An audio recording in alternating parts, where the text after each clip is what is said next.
सुरक्षा token world CRU के बारे में बात करते हैं। ये केंद्र बिंदु, एक दिल है हमारे इकोसिस्टम का। ये एक ऐसा डिजिटलाइज्ड शेयर है जो कि हमारे पूरे इकोसिस्टम का प्रतिनिधित्व करता है। जो भी परियोजनाएं इससे जुड़ी हैं उसका प्रतिनिधित्व करता है। मैं इसको 500 से कहीं ना कहीं इसकी तुलना कर सकता हूं। ये S&P 500 प्रमुख 500 जो व्यवसाय हैं दुनिया के उससे बना हुआ है और ये पूरे यूएस इकोनॉमी को उसका प्रतिनिधित्व करता है, उसको आगे लेके जाता है। तो जो शेयर बाजार है उसमें जितने ज्यादा जो प्रमुख निवेशक है वो यूएस इकोनॉमी S&P 500 का एक तरह से इस्तेमाल करते हैं, इसके संकेतक के माध्यम से काम करते हैं। तो हमारा जो इकोसिस्टम है उसी में प्रतिनिधित्व करने वाला ये वर्ल्ड सीआरयू है, जिसके अंदर सभी परियोजनाएं जुड़ी हैं, जो कि एक तरह से प्रतिबिंब है कंपाउंड इन्वेस्टमेंट का। जितने भी उपकरण इसके साथ जुड़े हैं और इसके जो धारक हैं वो स्वचालित रूप से सह मालिक हो जाते हैं हमारी सभी संपत्तियों के, हमारी सभी कंपनियों के। तो जी हाँ, कुछ चुनौतियां हमारी राह में हैं, वो कुछ इस प्रकार से हैं। ब्लॉकचेन उद्योग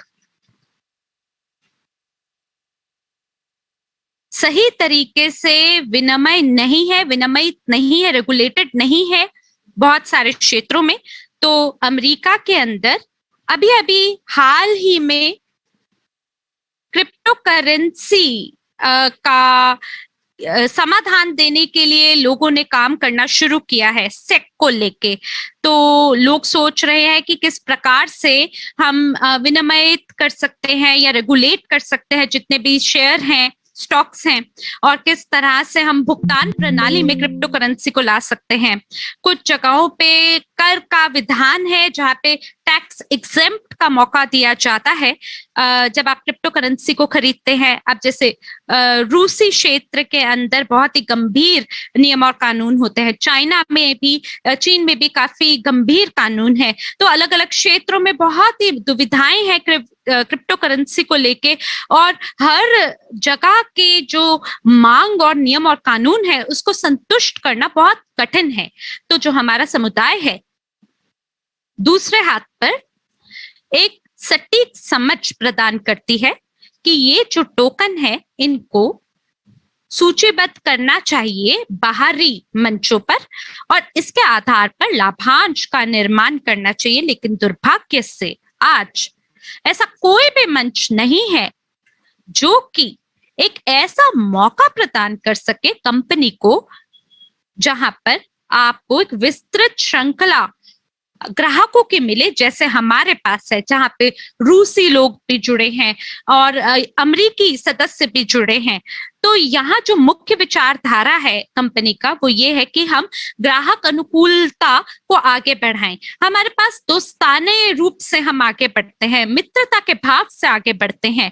तो ये जितनी भी दुविधाएं हैं, जो भी द्वंद हैं, जो भी शक्तियां और ताकतें हैं अलग अलग देशों की, इनकी वजह से दुर्भाग्य से हमारे जो भी लक्ष्य हम उन्हें पूरा नहीं कर पा रहे हैं। लेकिन जो कंपनी है उसके अपने कुछ लक्ष्य है।